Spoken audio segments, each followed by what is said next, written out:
بیوی جو اپنے گھر والوں کو چھوڑ کر اپنے ساری خوشیوں کو چھوڑ کر ایک تمہارے بھروسے تمہارے پاس آ گئی ہے تو تمہاری ذمہ داری کیا ہے؟ اس کو گالی دو، شراب پی کر آ کر اس کا لات لات مارتے رہو، تمہاری ذمہ داری یہی ہے۔ اور جب بات آگے بڑھ جائے تو مار دو 3 گولی، طلاق طلاق طلاق، یہی تمہاری ذمہ داری ہے؟ نہیں میرے عزیزوں، بیویوں کے حقوق کو سمجھو۔ ان کو صنف نازک کہا گیا ہے، ان کا من مزاج بہت نازک ہوا کرتا ہے، بہت نازک ہوا کرتا ہے۔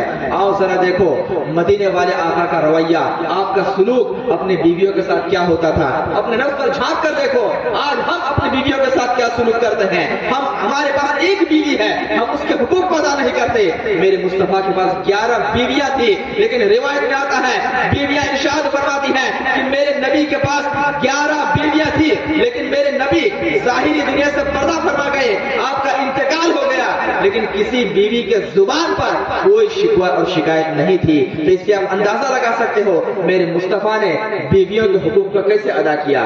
سیدہ طیبہ طاہرہ حضرت خدیجہ الکبریٰ رضی اللہ تعالیٰ عنہا، جب آپ کا انتقال ہونے لگا، رسول اللہ کی سب سے پہلی اور سب سے چہیتی بیوی کون؟ حضرت خدیجہ الکبریٰ، جن کے کوکھ سے حضرت سیدہ فاطمہ زہرا، حضرت زینب، ام کلثوم ساری بچے پیدا ہوئے۔ حضرت خدیجہ آپ کا آخری وقت آیا تو آپ نے سیدہ فاطمہ زہرا کو بلایا اور کہا کہ بیٹی جاؤ اپنے ابا سے چادر مانگ کر لے کر آؤ۔ سیدہ فاطمہ زہرا اپنے ابا کے پاس جاتی ہیں، جا کر عرض کرتی یا رسول اللہ، امی جان آپ کی چادر مانگ رہی ہیں۔ حضور نے فرمایا کیوں؟ اس کی وجہ کیا ہے؟ نبی پاک صلی اللہ علیہ وسلم نے چادر تو نہیں دی، لیکن سیدہ فاطمہ زہرا کے ساتھ ساتھ آپ کو تشریف لے آتے ہیں اور آنے کے بعد پوچھتے ہیں اے خدیجہ تم نے میری چادر کا مطالبہ کیوں کیا؟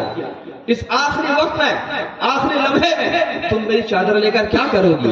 حضرت خدیجہ نے کہا کہ یا رسول اللہ، میری خواہش یہ ہے، میری تمنا یہ ہے کہ یہ میرا آخری وقت ہے، جب میرا انتقال ہو جائے اور لوگ مجھے کفن پہنانے لگے تو میری خواہش یہ ہے کہ یا رسول اللہ آپ کی چادر مبارک میں مجھے کفن دیا جائے، تاکہ اللہ اپنے کرم سے آپ کی چادر کی برکت سے مجھ سے سوال و جواب کو اٹھا دے، میرے بخشش فرما دے اور میرے بخشش فرما دے۔ تو رسول پاک کی چادر کی برکت ہے، اس کی برکت سے اللہ تبارک و تعالیٰ عذاب کو بھی دور فرماتا ہے اور بخشش کا پروانہ سنا دیتا ہے۔ اب ذرا سنو، میرے رسول حضرت خدیجہ کے شوہر ہیں، شوہر ہونے کے ناطے آپ کا جملہ سنو، آج کے شوہروں کے لیے درس عبرت۔ جو شوہر اپنی بیویوں کو مارتے ہیں، ان پر ظلم کرتے ہیں، ستم ڈھاتے ہیں، خرچہ پانی نہیں دیتے ہیں، سنو میرے نبی کا فرمان۔ میرے نبی نے کہا اے خدیجہ تم مجھ سے چادر کا مطالبہ کرتی ہو، اے خدیجہ ایک چادر کی کیا حقیقت ہے؟ اگر تم میرے بدن سے میرے چمڑے کو مانگو،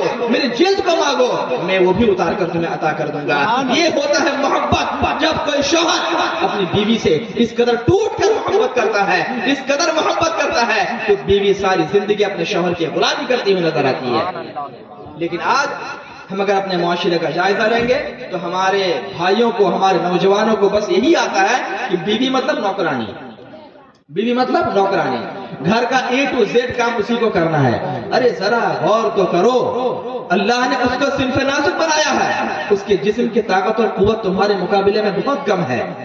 سفر سے تم بھی آتے ہو، سفر سے وہ بھی آتی ہے، لیکن کبھی تم نے دیکھا ہے بچے کو بھی بیوی اٹھائے رکھتی ہے، سامان بھی بیوی اٹھائے لے کر آتی ہے، گھر آنے کے بعد شوہر تو لیٹ جاتا ہے، بیوی کھانا بھی بناتی ہے، شوہر کا پیر بھی دباتی ہے، A to Z کام وہی بیوی کرتی ہے۔ ذرا غور تو کرو اس کی قربانیاں کس قدر زیادہ ہے، لیکن تمہیں تو اللہ نے طاقتور بنایا تھا، تمہیں چاہیے تھا کہ بچہ تم گود لے لیتے، سامان تم اٹھا لیتے، گھر آنے کے بعد کچھ حل بیوی کی تم کر دیے ہوتے۔ بیوی کے مقام کو سمجھو، بیوی کے مرتبہ کو سمجھو، جس قدر بیوی کے اوپر شوہر کے حقوق واجب ہیں، ایسے شوہر کے اوپر بھی بیوی کے حقوق کو ادا کرنا واجب ہوتا ہے۔ میرے نبی پیارے مصطفیٰ صلی اللہ علیہ وسلم خود اپنے اہل خانہ کی خدمت کیا کرتے تھے۔ مشکات شریف کی حدیث ہے وکان رسول اللہ صلی اللہ علیہ وسلم فی محنت اہلہ، میرے نبی صلی اللہ علیہ وسلم اپنے ازواج مطہرات کے کام میں ہاتھ بٹایا کرتے تھے۔